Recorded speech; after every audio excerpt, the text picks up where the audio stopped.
दोस्तों, ये पहली कहानी मुझे नंदिनी ने भेजी है, जिसके गांव यानी कि पलवल में मुंबई से राजू और उसका परिवार रहने के लिए अपनी दादी के यहाँ आए थे।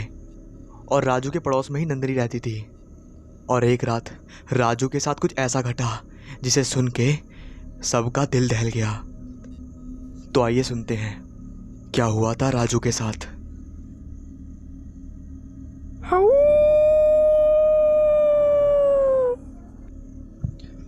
दोस्तों के साथ गपशप करते करते रात के 12 बज गए। बातें इतनी मज़ेदार हो रही थी कि समय का पता ही नहीं चला।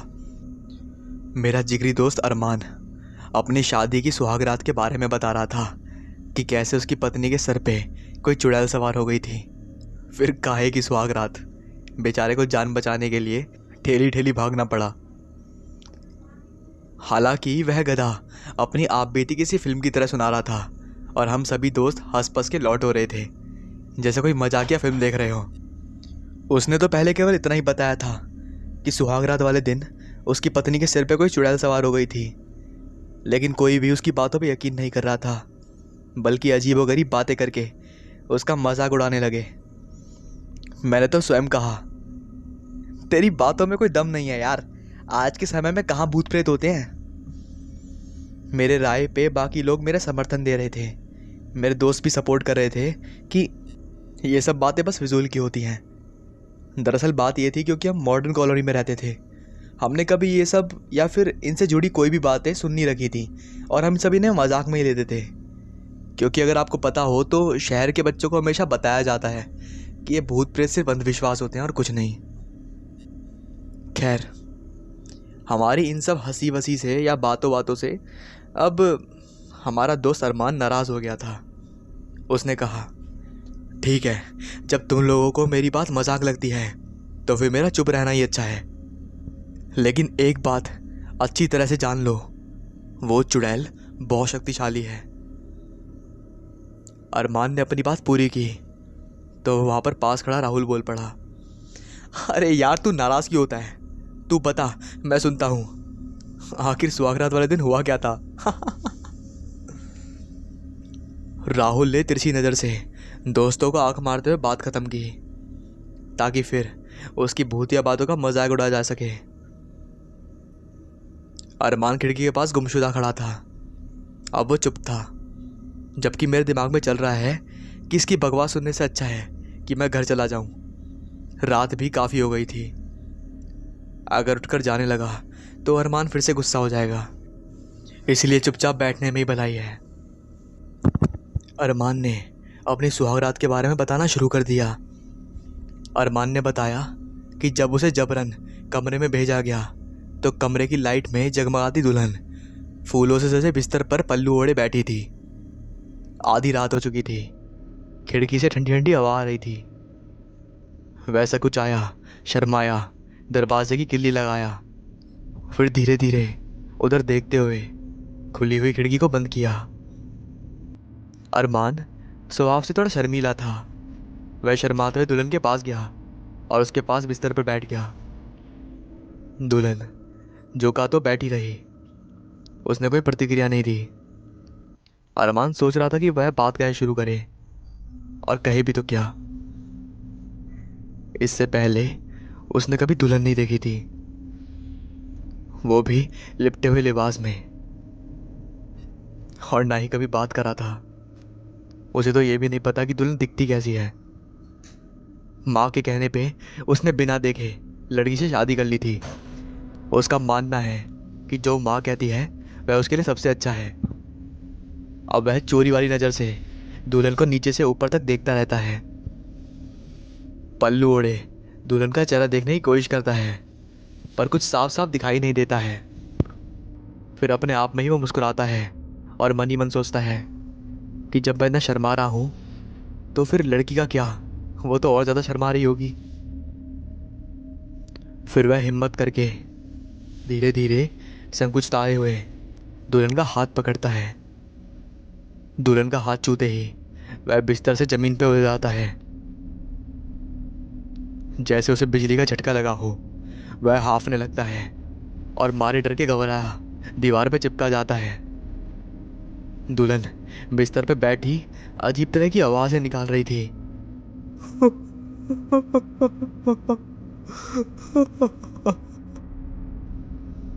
वह हिल रही है और गर्दन को घुमा रही है।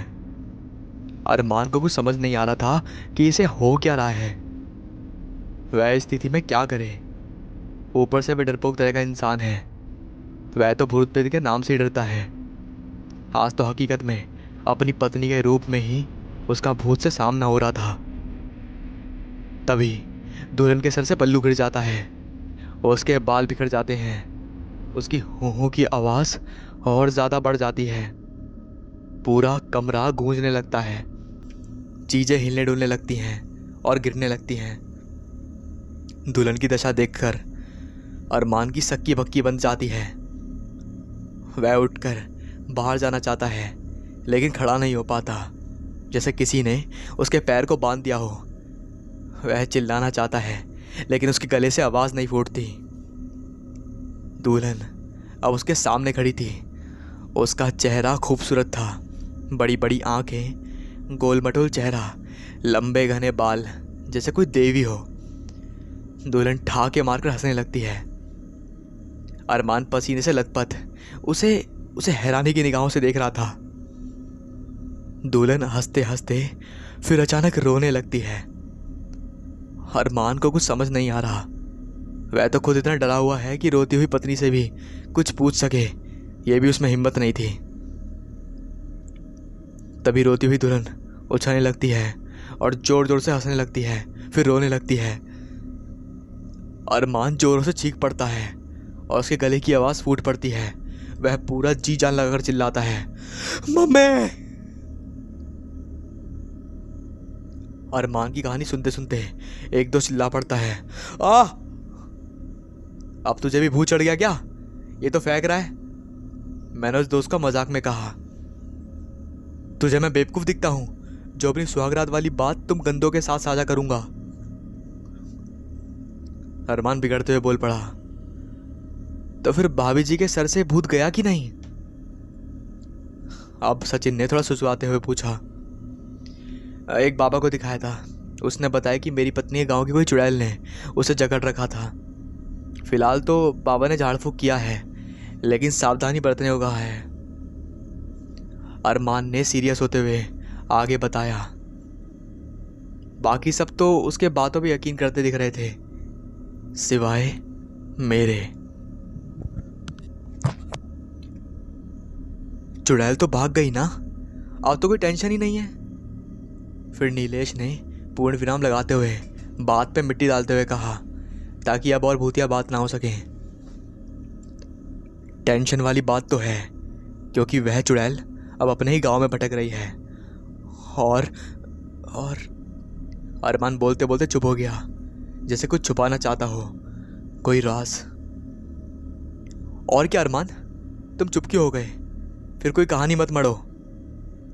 इस बार मैंने उत्सुकता से पूछा और उसकी बताई बातों पे फैक्ट दे दिया। सबके चेहरे पे 12 बजने लगे थे। डर की सुई मंडराने लगी। अगर मोबाइल होता तो रिकॉर्ड जरूर कर लेता, फिर उन सबको मैं बाद में दिखाता। अब अरमान ने बताया, उस चुड़ैल पे बाबा के मंत्रों का कोई भी प्रभाव नहीं पड़ रहा है। वो अपने ही गांव में भटक रही है। अरमान माथे से पसीना पहुंच रहा था। अबे मतलब वो चुड़ैल किसी को भी अपना खुराक बना सकती है? सचिन ने तुरंत चिंतित भाव से बोल पड़ा। बाकी सबकी बत्ती गुल होने लगी थी। तो अब क्या होगा यार अपने गांव का? नीलेश ने डरते हुए मेरी तरफ देखते हुए पूछा। देखो बस कुछ दिनों की बात है। बाबा उस चुड़ैल को काबू में करने के लिए अपने गुरु साधु के पास गए हैं। बस तुम संभल के रहना और प्लीज़ यारो, बाबा के आने तक चुड़ैल वाली बात किसी को मत बताना। अरमान ने उनसे प्रार्थना की। पूरी कहानी उलटपलट हो गई। जहाँ भी ठाके मार के सबके सब हंस रहे थे, अब वहीं डर के साए में दुबके बैठे हैं। और सबसे मज़े की बात तो यह है कि मेरा घर बाकी दोस्तों के घर से दूर है। और उससे बड़ा भी मंजर तो यह है कि मेरे घर से पहले एक बरगद का पेड़ है, जिसे देखकर तो दिन में ही हवा निकल जाती है। यहाँ तो रात की बात थी। तुम लोग बेकार में डरते हो। भूत प्रेत कुछ नहीं होता, सब अंधविश्वास है। मैंने चलते हुए अपने दोस्तों से ऐसे कहा जैसे मैं कोई वीर योद्धा हूँ, और सीने ताने बाहर आ गया। दरअसल मैं अपना डर छुपाना चाहता था, क्योंकि मैं नहीं चाहता था कि वो लोग अब ये वाली बातें करें। साले कितने मतलबी दोस्त हैं, किसी ने भी रुकने को नहीं बोला। अगर अगर अरमान की कहानी सच निकली तो फिर आज पत्ता कटना तय है, मैंने अपने आप से चलते हुए कहा। लेकिन आगे जाने की हिम्मत नहीं हो रही है। जहाँ भी अरमान की बातें मुझे खिंचाई सी लग रही थी, अब वही लेने के देने पड़ रहे हैं। हे बजरंग बली, रक्षा करो मेरी। तेरी की, मुझे तो हनुमान चालीसा भी नहीं आती, अब क्या करूं? अगर वो चुड़ैल मिल गई तो मैं खुद को कैसे बचाऊंगा? ये सारी की सारी फिजूल की बातें इस समय मेरे दिमाग में चल रही थी। मैं चल रहा था और आसपास पत्तों की आवाज़ें आ रही थी। मैं धीरे धीरे अपने आप से बड़बड़ाता चल रहा हूँ। जब तक गांव के घरों की रोशनी थी तब तक तो फिर भी कुछ हिम्मत थी, सब कुछ ठीक था। पर अब इस अंधेरे में कैसे जाऊं? सुनसान रास्ता, काली रात, किसी इंसान की कोई हलचल नहीं है। दूर दूर तक कोई दिखाई नहीं दे रहा है। बार बार उस चुड़ैल पर ध्यान जा रहा है। दिमाग में उस चुड़ैल की गंदी से गंदी चित्र मेरे दिमाग में बनती जा रही है। एक बार ख्याल आया कि वापस लौट जाऊं, लेकिन जाऊं भी तो किस मुंह से? अभी अभी तो बड़ी डींगे मार कर आया था कि भूत प्रेत सब अंधविश्वास हैं। अब जाऊं भी तो किस मुंह से? नहीं नहीं नहीं, मैं वापस नहीं जा सकता। वो सारे के सारे बहुत मजाक उड़ाएंगे मेरा। लेकिन घर तो जाना ही पड़ेगा। देखते हैं, बजरंग बली रक्षा करो मेरी। मैंने थोड़ा हिम्मत करके कदम बढ़ाना शुरू किया। कुछ दूर चलने के बाद सनसनाती हवा मेरे पीछे से होकर गुजर गई। मैं बहुत चक्का सा रह गया, जैसे मेरा कलेजा मुंह को आ गया हो। मैंने बिना पीछे देखे तेजी से अपने कदम बढ़ाने चालू कर दिए। तभी कुत्ते की रोने की आवाज़ गूंजने लगी। मारे डर के मैं और तेजी से चलने लगा। मारे घबराहट और डर के मैं ठीक से चल भी नहीं पा रहा था। कभी चलते चलते पैर मुड़ जाता तो कभी किसी गड्ढे में पैर फंस जाता। मैं काफी बार तो गिरते गिरते बचा था, लेकिन फिर भी मैं जल्दी जल्दी चलता जा रहा था। किसी तरह आज घर पहुंच जाऊं बस। फिर जिंदगी में कभी न कमीने दोस्तों के साथ रात में गप्पे नहीं मारूंगा। मैं बहुत ज़्यादा डरा हुआ था, मैं नहीं बता सकता तुम्हें। अगर मेरी जगह आप खुद को रख के देखो कि मेरे साथ क्या हो रहा होगा, मेरे पे क्या बीत रही होगी।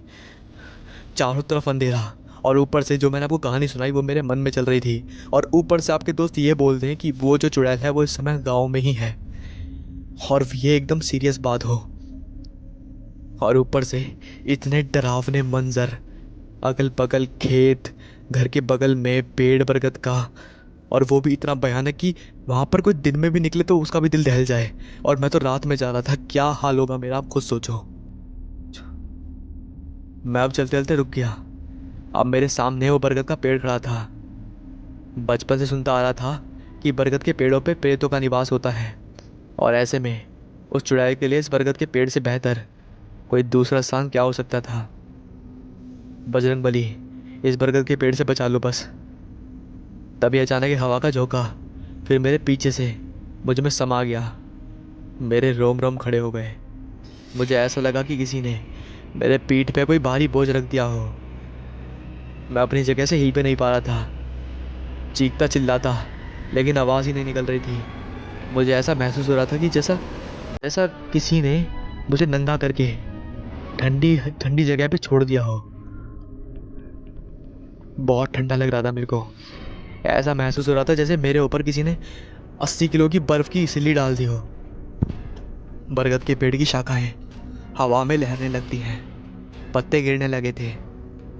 मैं अपने आप को छुड़ाने की जी तोड़ कोशिश कर रहा हूँ, मुंह से आवाज़ नहीं निकल रही है। मुझे घुटन सा महसूस हो रहा था। तभी एक बिजली सी चमकती चिंगारी बरगद के पेड़ पे चमकने लगी। मेरे पीठ पे लदा वजन अचानक से कम हो गया, और अब मैं हिलडुल पा रहा था। फिर जल्दी जल्दी सांस भरने लगा, जैसे किसी ने मुझे पानी में डूबते हुए से बाहर निकाला हो। बरगद के पेड़ पे अब कोई हलचल, शोर शराबा या फिर कुछ भी ऐसा जो मेरे को लग रहा था पहले, अब वो सब नहीं था। और ना ही उस पर बिजली की चमक थी। मैंने उस जगह पर तुरंत आगे बढ़ने का सोचा और जैसे ही कदम उठाया तो पीछे से आवाज आई। कहाँ जा रहे हो? मैं एकदम से जम गया। बची कुछ हिम्मत भी टूट गई। मैं कपकपाने लगा, पसीने से लथपथ। पीछे मुड़कर देखा तो एक भयानक चेहरा मुझ पे टूट पड़ा। मैं चिल्ला पड़ा, आ! राजू, राजू, क्या हुआ तुम्हें? मैंने आंखें खोला तो सामने मम्मी खड़ी थी। कोई सपना देखा क्या? चलो उठो, सुबह हो गई है, मम्मी ने मुझसे कहा और चली गई। मैं हैरान था कि इतना कुछ सपने में कैसे देख सकता हूं मैं अभी भी हाफ रहा था और पीठ पे भारीपन महसूस हो रहा था। मेरा बदन भी टूट रहा था जैसे बुखार हो। मैंने तुरंत ही शर्ट उतारा और आईने के सामने पीछे मुड़कर देखा तो मैं फिर से चिल्ला पड़ा। बरगद के पेड़ का जला हुआ पत्ता मेरी पीठ पर चिपका हुआ था।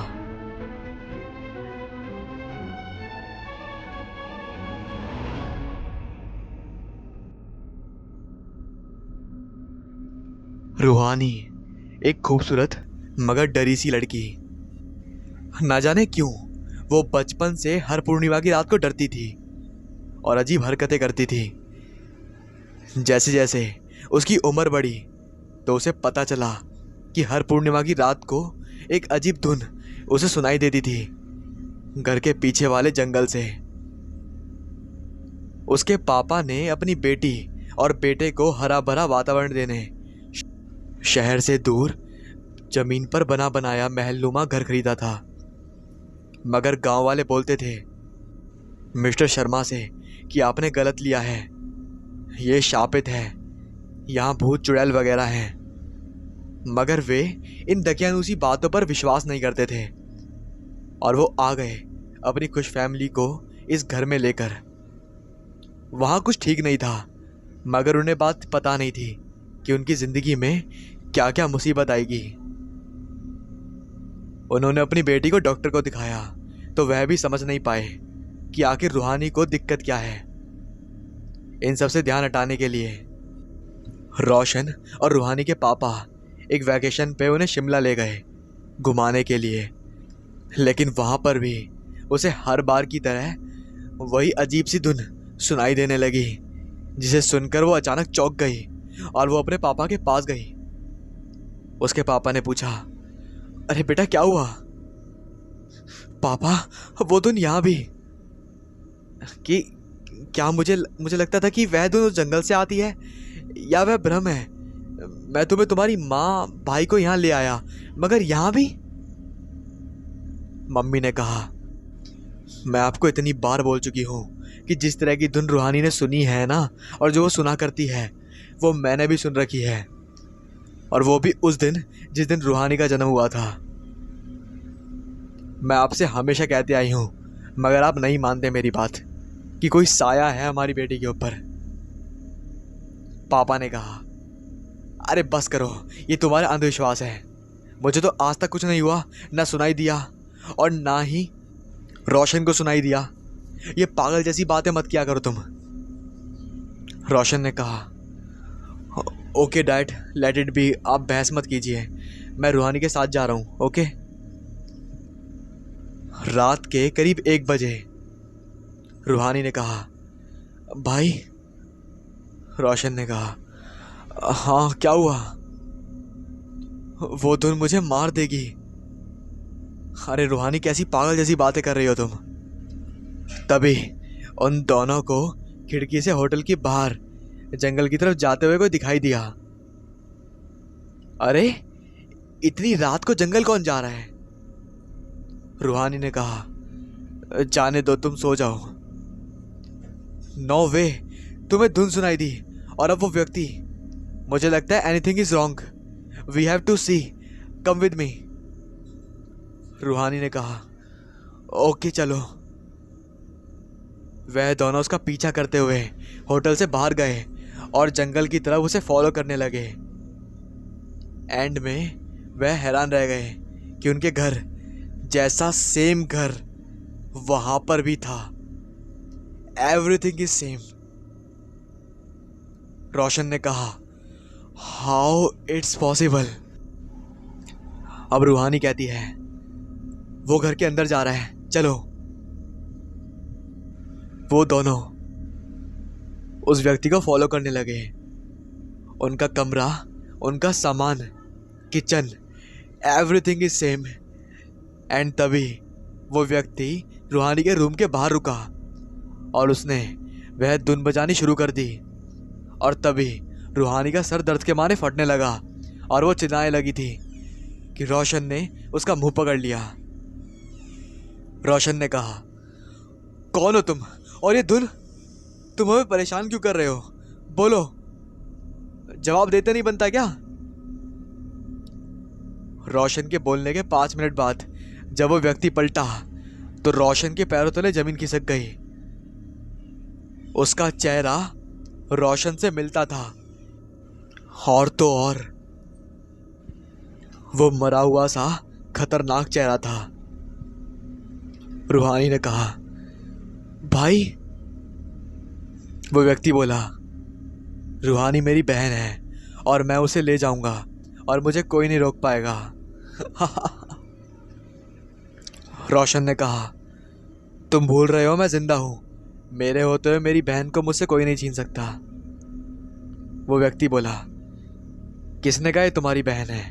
ये मेरी बहन है और मैं इसे ले जाऊंगा। रोशन ने कहा, बिल्कुल नहीं, कोशिश कर लो। तभी वो व्यक्ति ने उसकी बांसुरी उठाई और बजाने लगा। रोशन ने देखा कि रूहानी पागल हो रही थी। उसने खून की उल्टियां होने लगी थी। तभी रोशन कुछ करता कि सुबह हो गई। जैसे ही सूरज की रोशनी उस बांसुरी पर पड़ी, वह गायब हो गई और व्यक्ति, घर, सब कुछ गायब हो चुका था और वह दोनों जंगल में खड़े थे। रूहानी ने बोला, ये कैसे हो गया? Not possible. रोशन ने कहा, मुझे भी समझ में नहीं आ रहा। तभी पुलिस के साथ दोनों के मॉम डैड आ गए।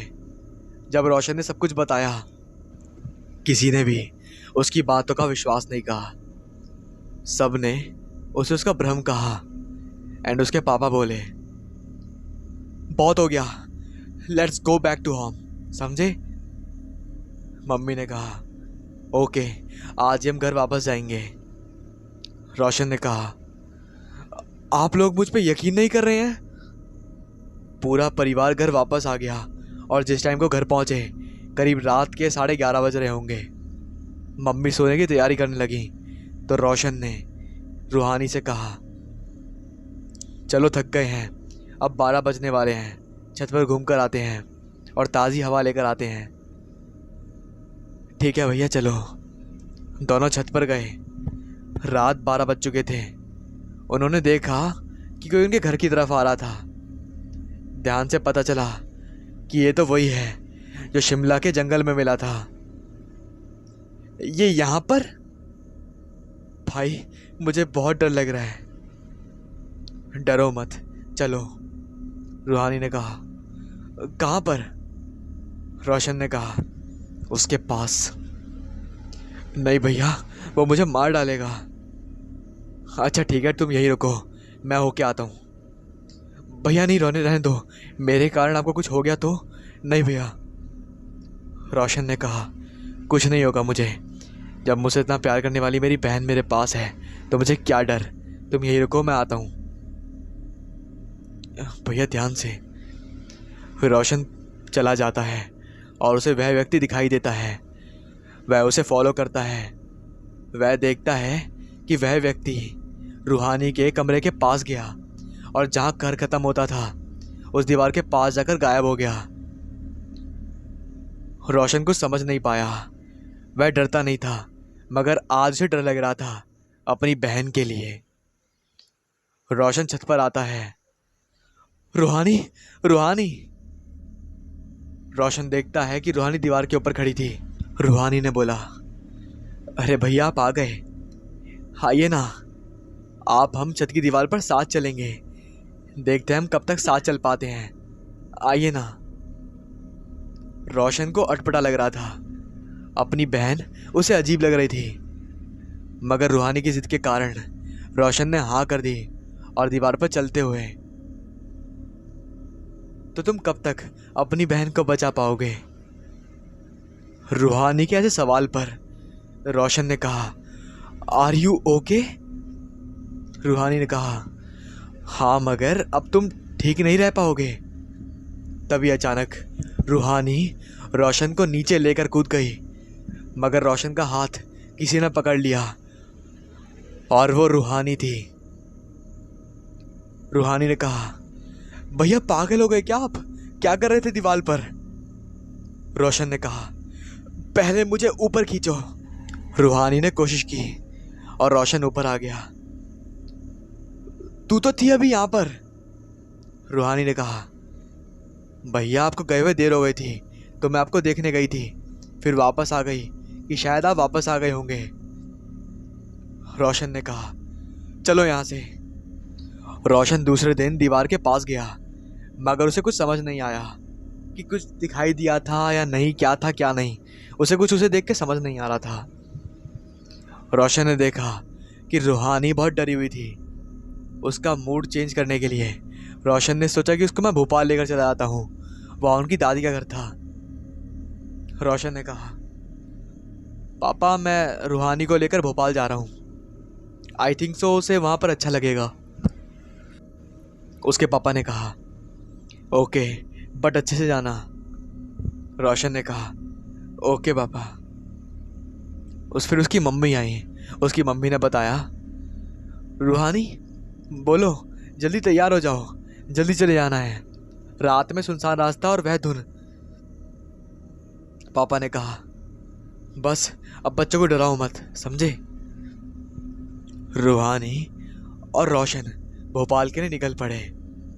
रात काफ़ी हो गई थी और वह बहुत तेज़ी से चले जा रहे थे। रात के करीब 10 बज रहे थे। तभी अचानक उनकी कार का टायर पंचर हो गया। ओह नो, टायर भी अभी पंचर होना था। रूहानी ने कहा, अब क्या करें भाई? कोई नहीं। अब मदद की वेट करते हुए उन्हें वहां पर 1 घंटा बीत गया था। रोशन ने कहा, टाइम भी ज्यादा हो गया यार, 11 बज रहे हैं। हमेशा कुछ सही करने जाओ सब गलत ही होता है। रूहानी ने कहा, अरे भैया शांत रहो ना। क्यों, क्या हुआ? भैया वो धुन, तुम वहां ध्यान मत दो। उन लोगों को घर दिखाई देता है जहां से रोशनी आ रही थी और वह वहां जाने के सोचते हैं। वहां देखो रोशनी आ रही है, उसी रास्ते पर चलो। रूहानी ने कहा, भैया रहने दो, पता नहीं अब क्या होगा। रोशन ने कहा, चलो यहाँ सेफ नहीं है और डरो मत। दोनों भाई बहन फिर हैरान हो गए। यहाँ पर भी उनके घर जैसा सेम घर था। उन्हें कुछ समझ नहीं आ रहा था। रोशन ने पापा को कॉल किया पर उन्होंने रिसीव नहीं किया और ना ही मम्मी ने। अचानक एक आवाज गूंजी। वो व्यक्ति था। उसने कहा, तुम हर बार मेरे चंगुल में आ ही जाते हो। रोशन ने कहा, तुम गलत कर रहे हो। वो व्यक्ति बोला, बच्चे मैंने अभी तक कुछ गलत नहीं करा, गलत तो अब होगा। अचानक वो व्यक्ति रूहानी की तरफ लपका, उसका हाथ पकड़ा और रूहानी को लेकर वहां से गायब हो गया। रोशन ने पूरा जंगल छान मारा, बहुत आवाजें लगाई, मगर उसे रूहानी कहीं नहीं मिली। उसे कुछ समझ नहीं आ रहा था क्या करना है। वो अपनी बहन को खोने के डर से पागल हो गया और उस घर के अंदर गया। ढूंढते ढूंढते वो उसी दीवार के पास पहुंच गया तो उसने देखा कि एक प्लस जैसे साइन के पास खून की बूंदें थी। तभी अचानक पूरा घर गायब हो गया। रोशन जंगल में था, उसे उसकी बहन नहीं मिली। उसके दिमाग ने काम करना बंद कर दिया था। वो बहुत ज़्यादा डर गया था। वो अपनी कार के पास गया तो वो चौंक गया। कार पंचर नहीं थी। रोशन ने कार स्टार्ट करी और घर की तरफ चल दिया। बेचैन सा, हताश सा, वो एकदम डरा हुआ था। उसकी बहन नहीं मिली। अब वो घर जाकर क्या जवाब देगा? कहाँ है उसकी बहन? किस हाल में है? जिंदा है या नहीं है? वो उस तक पहुंच पाएगा या नहीं? हजारों सवाल उसके मन में गूंज रहे थे। रोशन की आंखों से आंसू रुक नहीं रहे थे। वो ठान चुका था कि वो किसी भी कीमत पर रोशनी को ढूंढ कर रहेगा। रोशन घर पहुंचा तो उसके पैरों तले जमीन खिसक गई। वो पागल हो गया क्योंकि घर पर रोशनी की डेड बॉडी रखी थी। रोशन खुद को संभाल नहीं पाया था। उसे विश्वास नहीं था कि ये क्या, कैसे और कब हुआ है। वो रोते हुए मम्मी पापा के पास गया और मम्मी पापा ने बताया कि सुबह दरवाजे पर रखी मिली थी उसकी डेड बॉडी। इसके अलावा उन्हें और कुछ नहीं पता। हमें लगा हमने तुम दोनों को खो दिया। कहाँ थे तुम दोनों? और ये रोशनी का ऐसा हाल कैसे हुआ? अचानक रोशन को भी वो धुन सुनाई दी और रोशन सदमे में बेहोश हो गया। फिर जब वो उठा, वो खामोश सा अपने कमरे की खिड़की के पास जाकर बैठ गया। वो अपनी बहन को बहुत याद कर रहा था। अचानक से रोशन को फिर वही धुन सुनाई दी। वो रोशनी के कमरे में आ रही थी। वो उस दीवार के पास पहुंचा तो उसे किसी के सिरकने की आवाज़ आ रही थी, जो सिसक सिसक के रो रहा था। वो आवाज़ दीवार से आ रही थी। तभी रोशन को वो जो प्लस माइनस का साइन था वो याद आया। उसने देखा कि यहाँ पर 2 प्लस साइन थे और वहाँ पर एक ही था। फिर रोशन उलझन में पड़ गया कि क्या करे। तभी उसने सोचा, अगर एक साइन को दूसरे के ऊपर रखकर मिला दें तो शायद कुछ हो जाए। वहाँ ऐसा निशान भी था, पर अब यह कन्फ्यूजन थी कि कौन सा निकाले और कहाँ लॉक करे। तभी उसे याद आया कि उसने घर में फ्लैश देखा था। उस पर खून के निशान थे। फिर उसने ध्यान से देखा तो पहले प्लस पर खून के निशान थे। उसे सेकंड वाला प्लस उठाकर पहले पर फिट कर दिया और अचानक से ये क्या, वहां तो गुप्त दरवाजा था। वो उसके अंदर गया। अंदर पूरा का पूरा अंधेरा था। रोशन कमरे के अंदर गया। वहां पर सिसकने की आवाज तेज हो गई थी। वह आवाज की तरफ बढ़ता गया तो देखा वह एक ऐसी जगह पहुंच गया जहां उसने देखा कि रूहानी थी। जहां उसने देखा कि वहां पर रोशनी थी और उसने देखा कि रूहानी वहीं बैठी हुई थी। वह सामने की तरफ बढ़ता उससे पहले वह व्यक्ति वहां आ गया। उसने रूहानी को कुछ दिया मगर रूहानी डरी हुई थी। वह व्यक्ति बोला, अपने भाई से मत डरो। रूहानी ने कहा, मेरा भैया रोशन है, तुम नहीं हो। बताओ मेरा भाई कहाँ है? वह व्यक्ति बोला, तुम्हारे भाई की मौत हो गई है। बिल्कुल नहीं, तुम झूठ बोल रहे हो। मुझे विश्वास है कि जब तक मैं जिंदा हूं मेरा भैया मुझे ढूंढेगा जरूर। उस व्यक्ति ने बोला, तुम मेरी बहन हो। रूहानी ने बोला, झूठ मत मानो, आओ मैं तुम्हें बताता हूं कि मैं तुम्हारा भाई हूं। उसने बताना शुरू किया, यह तुम्हारा पुनर्जन्म है। इससे पहले हम दोनों का जन्म यहीं पर हुआ था और हम भाई बहन एक दूसरे के बगैर नहीं रह सकते थे। हम दोनों धीरे धीरे बड़े हो गए।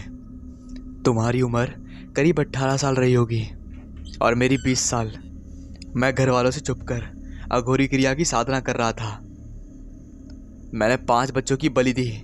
जब मुझे सारी ताकत मिलने वाली थी तब तुम्हें पता चला कि मैं गलत कर रहा हूँ। जिस पूर्णिमा की रात को मुझे ताकत मिलती, तुमने मुझे रोक दिया और जाकर वह ताकत का कलश कहीं छुपा दिया था। मैंने तुमसे वह मांगा, हमारी बहस हुई और धोखे से गुस्से में मैंने तुम्हें धोखा दे दिया तो तुम खाई में गिर गई। हाँ, तुम खाई में गिर गई। मैंने तुम्हें बचाने के लिए मैं भी कूद गया।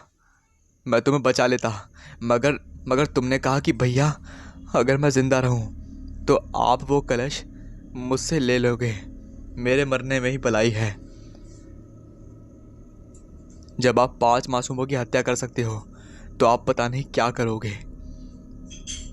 मैंने तुम्हें लाख विश्वास दिलाया मगर तुम नहीं मानी, और तुम्हें बचाने के लिए मैं भी कूद गया, मगर तुम्हारी मौत हो गई और अघोरी विद्याओं के कारण मैं भूत बन गया। और ये बांसुरी हमारे बचपन की निशानी है।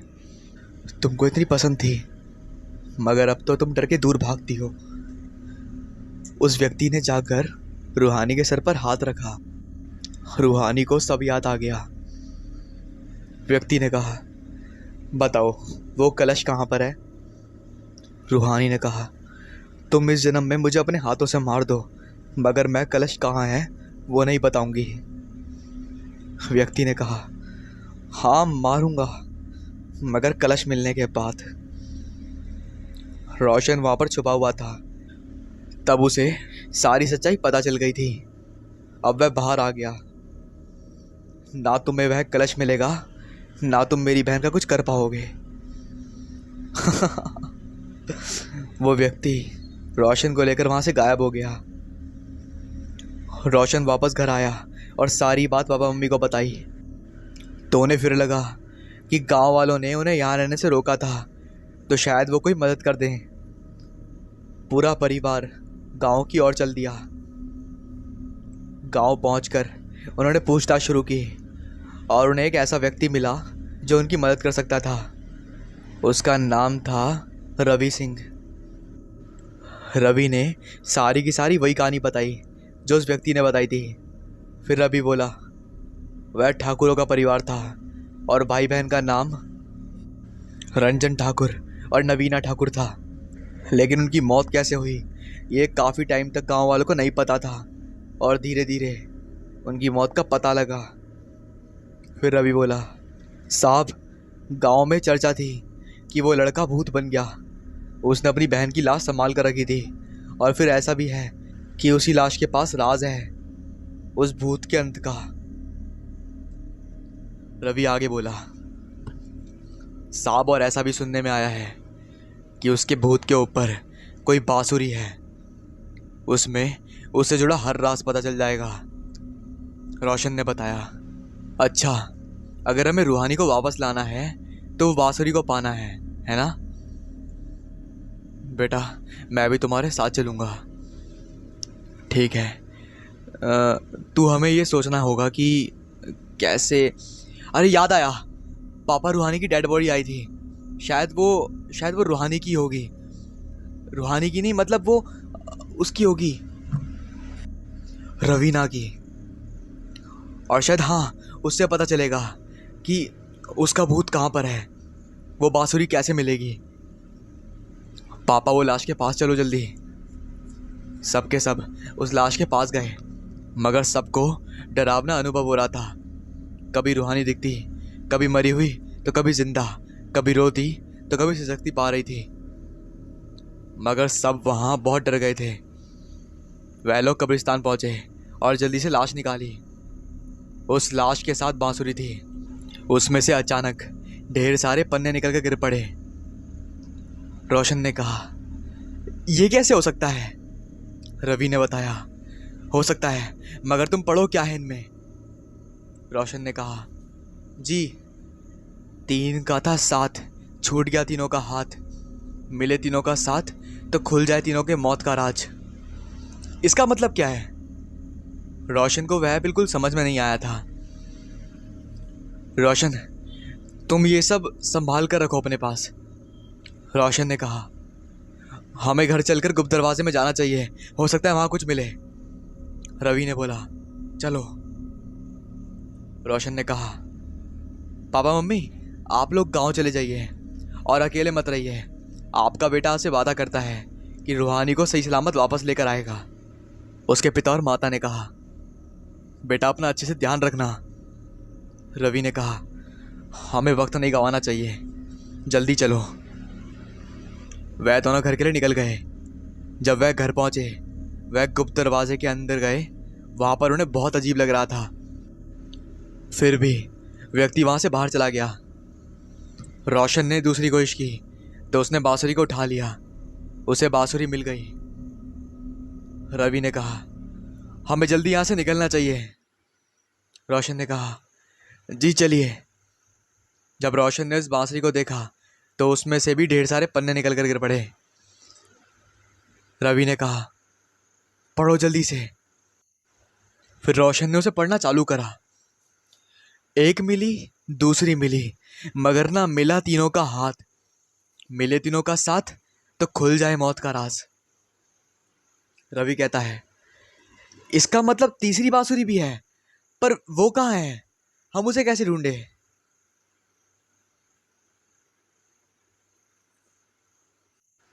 रवि कहता है, अब क्या करें, कोई रास्ता नहीं है, समझ ही नहीं आ रहा कुछ, अब मैं क्या करूं?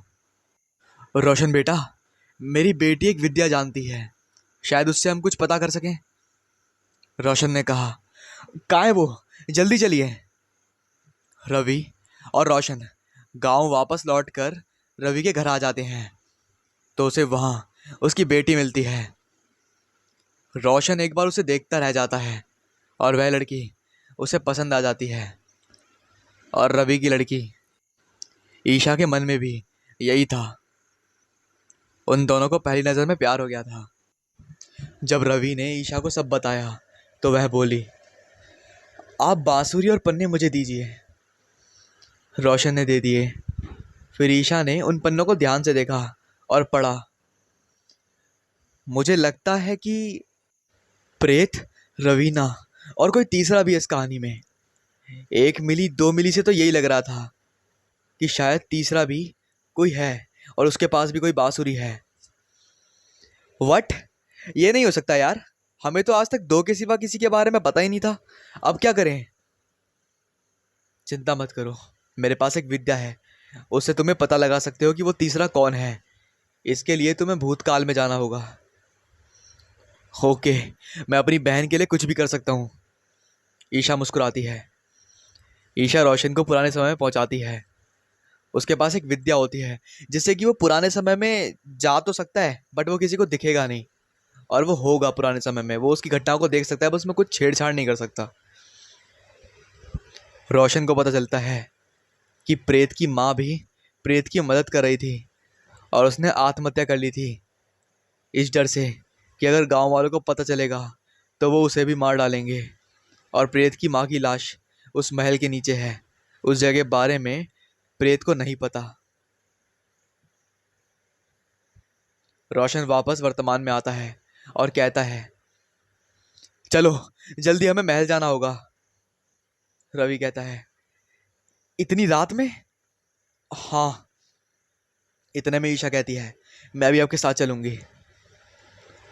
वो लोग सब जाते हैं तो रास्ते में उन्हें व्यक्ति मारने की कोशिश करता है मगर वो असफल होता है। फिर उनकी गाड़ी पेड़ से टकराती है और वे बाल बाल बचते हैं। फिर वो तीनों जंगल के रास्ते महल पहुंच जाते हैं।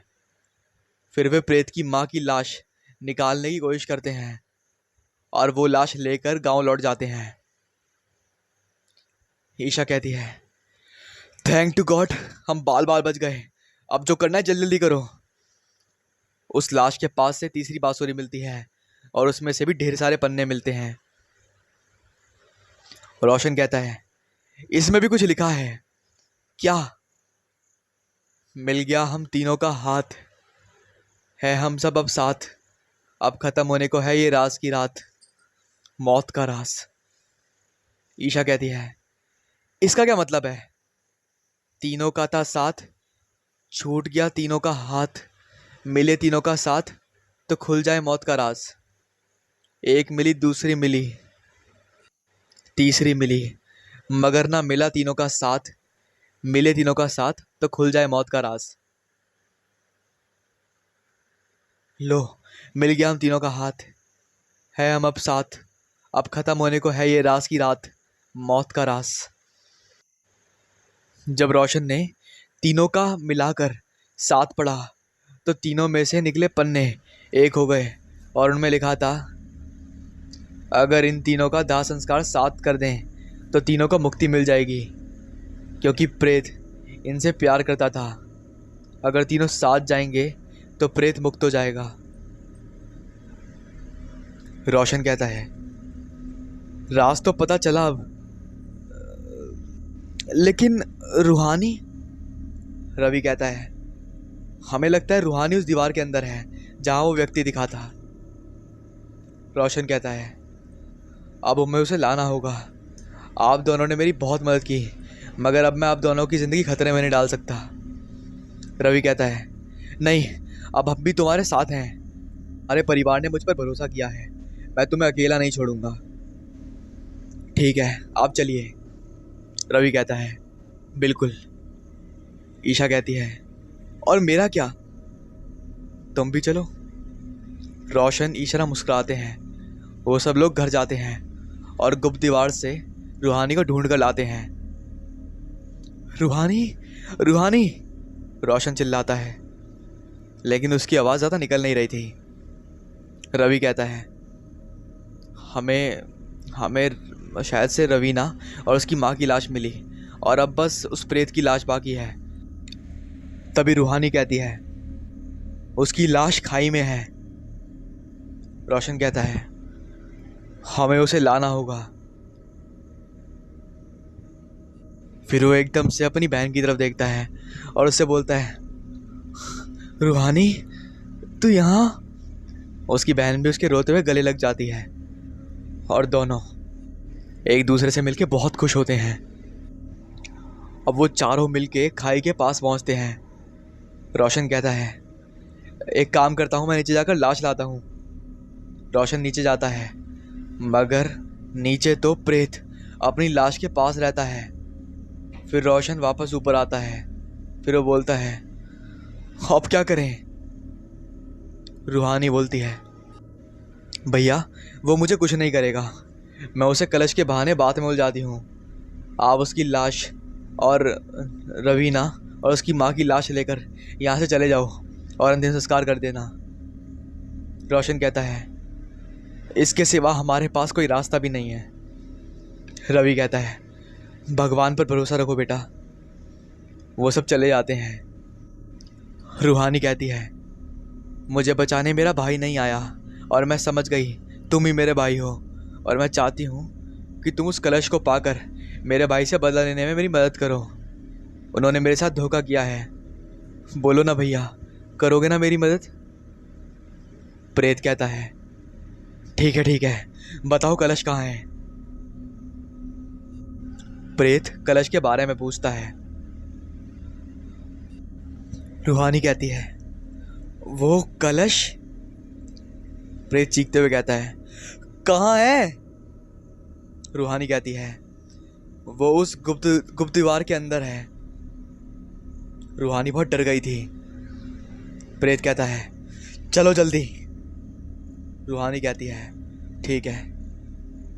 प्रेत रूहानी को लेकर गुप्त दीवार के पास पहुंच जाता है। कहाँ है कलश।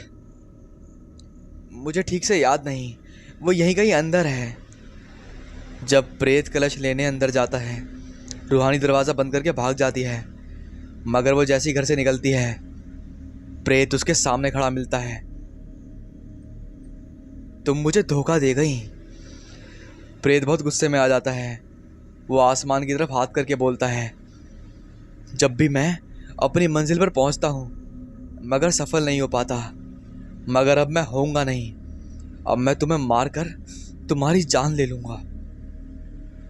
रूहानी कहती है, तुम मुझे मार नहीं सकते। वो कलश कहाँ है ये सिर्फ मुझे ही पता है। प्रेत कहता है, मैं तुम्हें मार कर तुम्हारी आत्मा को वश में करके कलश का पता लगा ही लूँगा। जैसे ही प्रेत रूहानी को मारने के लिए आगे बढ़ता है, तभी वो जलने लगता है। रोशन ने तीनों का कार्यक्रम कर दिया था और उनकी अस्थियाँ नदी में बहा दी थी, और रोशन रूहानी के पास पहुंचता है। रूहानी, भैया। दोनों गले मिलते हैं। रवि कहता है, रूहानी अब ठीक रहेगी, उसका अंत हो गया। रोशन कहता है, अब चलें। तभी ईशा कहती है, प्रेत का तो अंत हो गया है, मगर कुछ ऐसा है जब शुरू हुआ है बाबा। रवि हाथ जोड़कर रोशन से बोलता है कि ये मेरी इकलौती बेटी है। रूहानी बात को आधे में काट कर कहती है, अच्छा जी, और मेरी भाभी सभी ठाके मार कर हंस रहे होते हैं।